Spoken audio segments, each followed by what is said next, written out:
You focused a lot on relationships. That seems to be one of the things, one of the strands of your career. Why?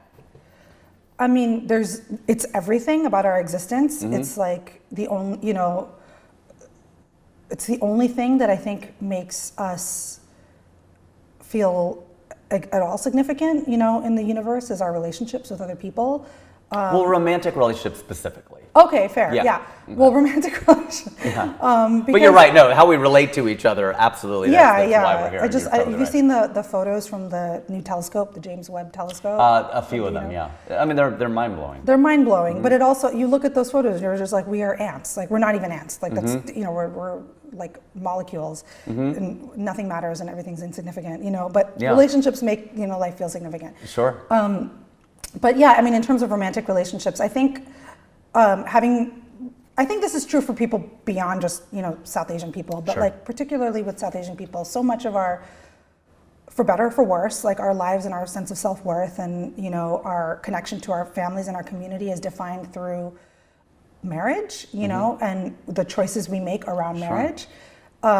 So it just felt like fertile ground, for me to explore where we are as a culture, how we've evolved, how we've not evolved, the sort of inner conflict that people have, because so much of that gets played out, in romantic relationships, particularly in our community, because it's not just, to quote Sima Aunty, it's not just about two individuals. It's it's about so much more, in our culture. It's about families. It's about community. It's about identity, and all of that. So it's a lens to unpack a lot of other stuff. Absolutely. So when you say Sima, you mean Sima Taparia. Yes. Sima from Mumbai. Sima from Mumbai, yeah. She is the main, I guess probably main character in many ways of Indian Matchmaking. Yes, indeed. And also introduced to the world by you in A Suitable Girl. Yes. Which is your documentary from 2017? Yes. Okay. And how did you meet her? And I guess my question is how much of what we see of Sima Aunty is Sima Aunty? Is that caricatured? Is that what she's like? What is she like?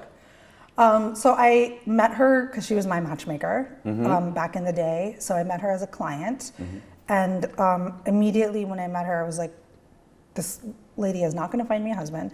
It was different times, and it was also that was as much sort of where I was in life, than any reflection on her abilities.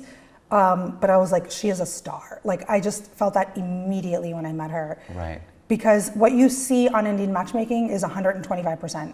Sima Taparia. Okay, so it's she, but dialed up a little bit. Not even dialed up, actually. Oh, well, then it's just 100%. It's 100%. Okay. Like it's 100.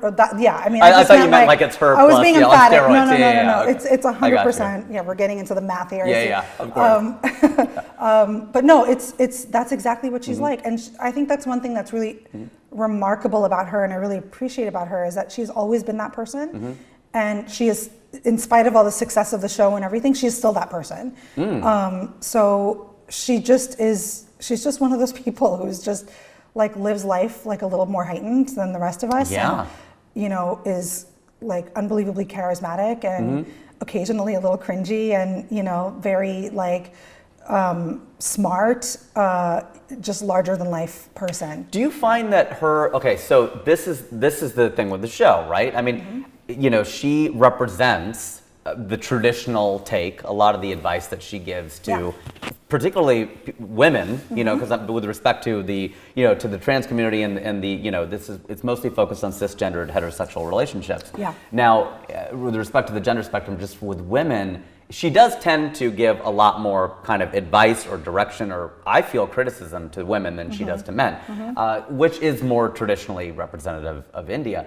Are things in India still done like this through matchmakers or arranged? Like, do you know what the pie chart is, or like, what is it, cities or? It's, you can't make any blanket statement about India, and I think that's like one lesson that I hope people take away from the show. You can't, like everything you say about India, the opposite is also true. So you definitely have communities and places where there's like, things are a lot more traditional.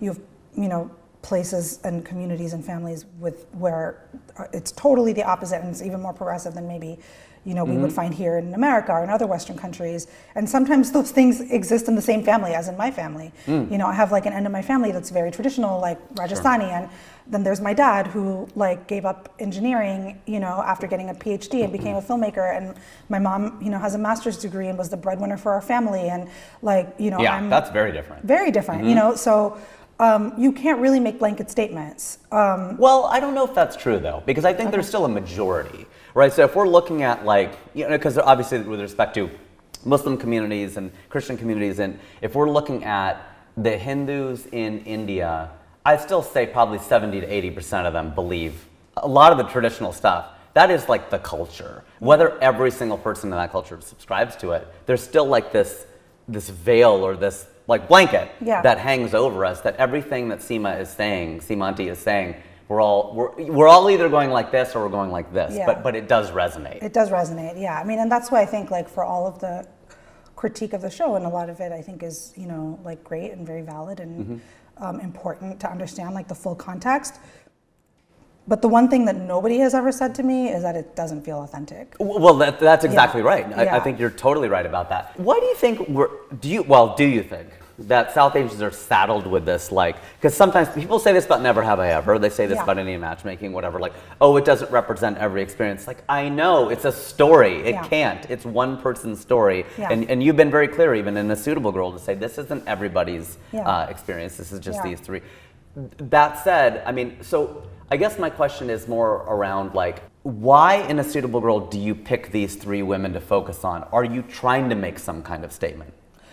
Well, I can tell you sort of just the answer to why, there doesn't appear to be more diversity even within sort of the diasporic experiences or like the Indian experience reflected in pop culture. And that's because it comes down to the same sort of gradations of privilege.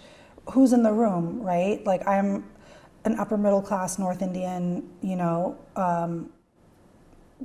person who, because my parents had the opportunity to come to this country, I was raised here, because my parents were upper middle class, I could pursue a career in film and television, I could get in those rooms, I could pitch things that reflect my experiences. Sure.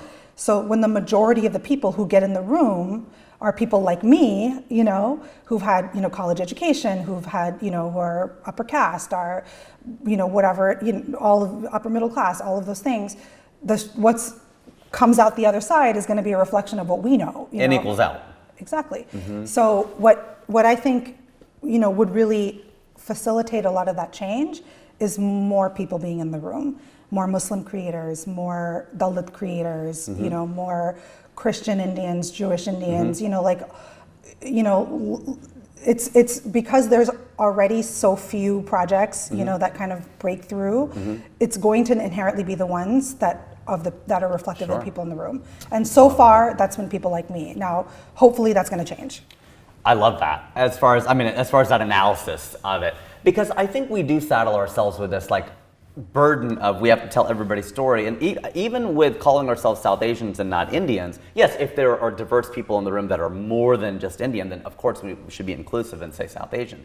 But I think it's also just become this almost like dirty word that we don't even say Indian, even though that's why I think it's good that it's called Indian matchmaking, because it is primarily, it's in India. Yeah. But do you feel like our community does that to ourselves more than other communities do? Or we're just like, well, never have I ever, and the criticism is like, well, that's not, everybody isn't upper class. I'm like, well, actually, because we are immigrants of choice, and because it's 1965 and all the racism before, and that perpetuates even to this day, we are fairly homogenous. I mean, what you're seeing in Never Have I Ever is largely the experience. Why do we do that to ourselves then? To carry this burden of like, well, it's not inclusive enough. I think because we've waited so long to see ourselves reflected, and it's easy for me to say from my perspective, that, oh, that's not fair and that shouldn't be this way, and why are people, why are we sort of pointing the gun at ourselves, when we're just trying to be the first.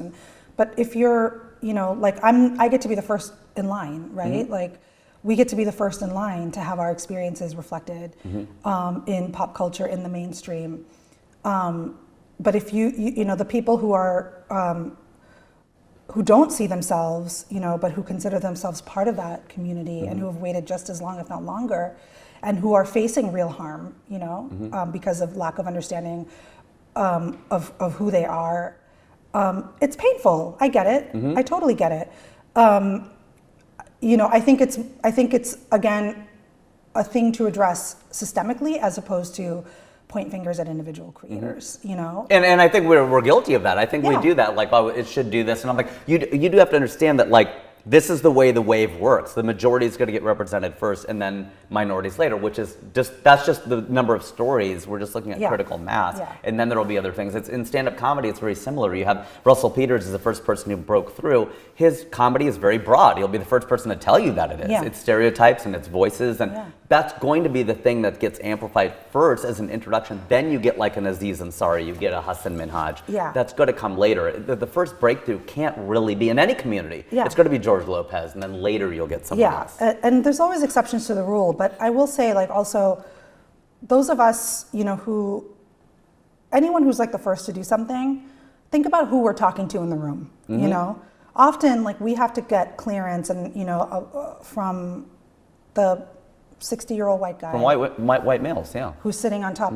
And, you know, like, I still feel this every day. It's like we have to sort of message things in terms that they understand just to get anything made. It's really hard to get something made in this business. It's really hard. It's nearly impossible. Yeah. And, you know, I think, like, those of us, you know, who have had that early, you know, been able to, like, open the door, like, we have to hold our foot in it, you know, and so we can have more and more diversity. So I think it's just the beginning. And hopefully, like, once the first few things have proven that our stories are universal and can be understood universally, that'll increase people's imaginations too for what other stories we can tell. Love it.